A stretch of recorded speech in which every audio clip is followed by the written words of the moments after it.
মানুষ বাইরে অভিনয় করে, মানুষ সমাজের মানুষের সাথে বাইরে একটা অভিনয় করে।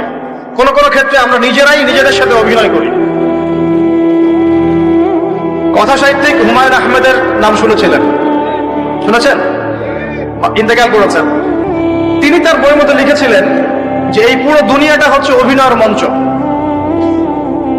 কথা সাহিত্যিক তিনি বলছেন তার মতো করে এই পুরো দুনিয়াটাই অভিনয়ের মঞ্চ, আর আমরা সবাই নিজ নিজ জায়গায় অন্যের সাথে অভিনয় করছি। কোন কোন ক্ষেত্রে আমরা নিজেরা নিজেদের সাথে অভিনয় করছি।